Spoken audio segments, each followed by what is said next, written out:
Salama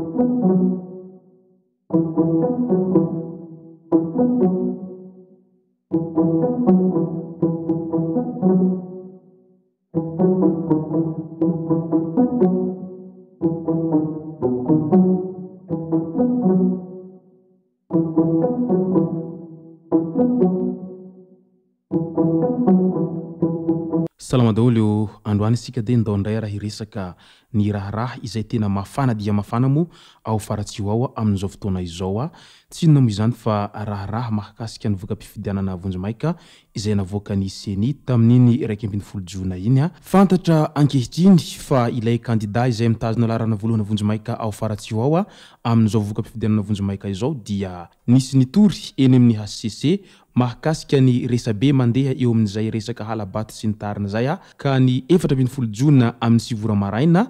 eny amin'ny HCC ny raharaham-pitsarana an'ity kandida natolotry ny vonan'ny firaisankina ao faratsio ity ka izay no voapasana amintsika atao anatin'ity video ity ka manasitsika rehetra anaraka an'ity hatramin'ny farany azadino ny milaiky ny video antsika ary tsarovy hatrany ny miabone amin'ny chaîne-nantsika mba afanareo manaraka tsy tapaka ny video zay lefa misy tonga gasy toy izao ny fanaovana azy tsy ampendrely isika fa avy hatrany tonga dia vavany ndao ary maro mo ny resabe izay mandeha etseroa mahakasika an'izay fifidianana sombavim-bahoaka izay natao farany teo izay efa nahitana anireo olana madinidinika foana izay fifidianana izay na talohan'ny fifidianana izany na nandritra ny fifidianana ary indrindra fa rehefa vita ny fifidianana satria samy nilaza ny heviny ireo kandida tsirairay ary samy niezaka nanohany any antokony izy ireo avy izy ireo amin'izay fanehoan-kevitry ny tsirairay izay teo ihany koa moa ny samy nilaza fa nisy ny halabato na ny kandida miankina izany na ny kandida tsy miankina ka noho izay fanehoan-kevitry ny tsirairay izay dia samy nilaza ireo kandida rehetra manerana nosy fa nisy an'izay hosoka sy halabato zay avokoa manerana anireo bureau de vote rehetra manerana nosy izay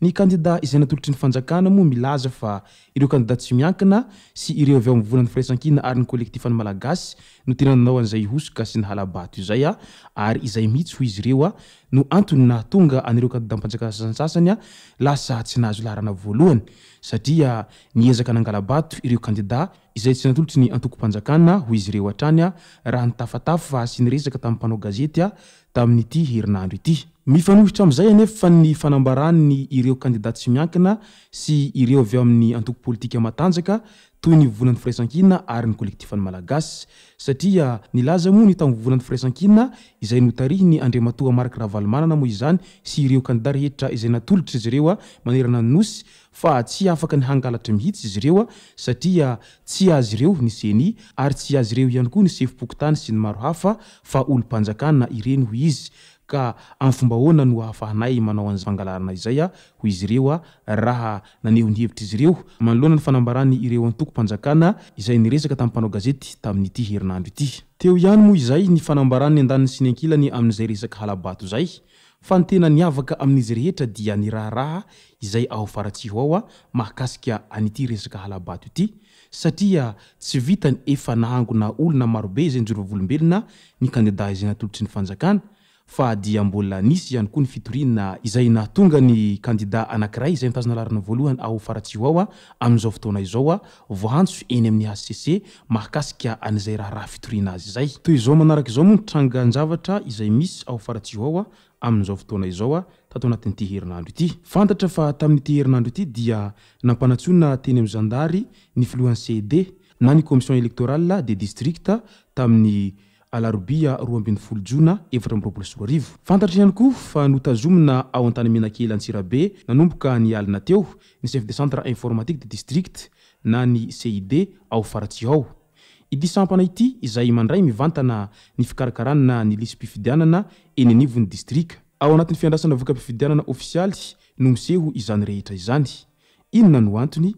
ary inona no tanjony iza no ambadika izao ho ireo ponina ao faratsio izay manaraka anjava-misy any an-toerana any amin'izao fotoana izao taorian'izay moa dia naneho ny heviny eo anivon'ny CENI manoloana ny raharaha izay mahazo ny chef de centre informatique ny distrikany faratsio amin'izao fotoana izao tsy mijery arina antava ny CENI foibe amin'ny ireo ratsa mandraikika eny anivon'ny district misy ny fandraisana andraikitra sy fepetra amin'ny zavatra toy ny mahavorohorohy tompon'andraikitra arakajy mirindra any faratsio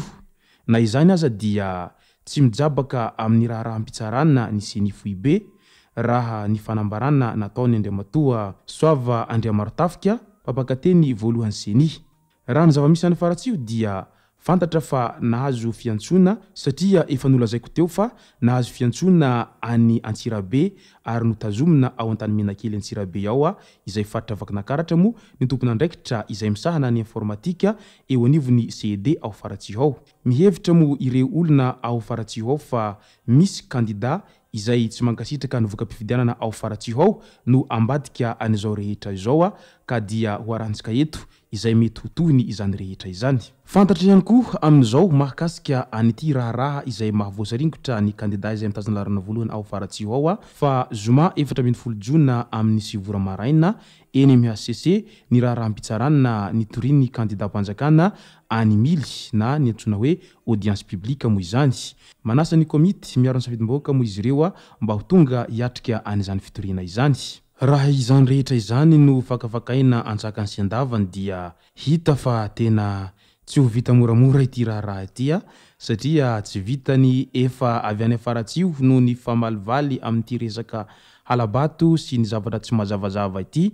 fa izao kosa dia niakatra hatrany amin'ny fitsarana avy momba ny lalam-pandrenana mihitsy ity raharaha ity, midika izay fa tsy hamela an'izao vita moramora mihitsy ilay kandida ampifaninana amin'ny ramily tao Faratsio tao. Etsy andanin'izay mo dia naneo hiny. Etsy andanin'izay mo dia nanao fanambarana tao amin'ny pejiny tao Ramatoa Lalatiny Rakotondrazafy izay kandida izay nifaninana tamin'ny ramily tany Faratsio tany ary nahazo laharana faharoa mo ity kandida ity tany Faratsio tany. Hoy izy tao amin'ny pejiny tao, izaho indray aloha dia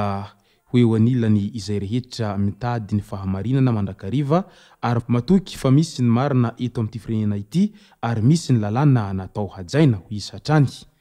Ka maro ny mametra-panontaniana amin'izay hoe fifanjifiany zavatra ve sa noho izay fiantsona nahazo ny ramily izay no nahatonga an'ity madamo izay sady ministra no kandida tao Faratsio ity no nanao an'izany fanambarana izany. Ka manoloan'izay mo dia maro ireo olona izay mametra-panontaniana amin'izao fotoana izao amin'ny ilay manao hoe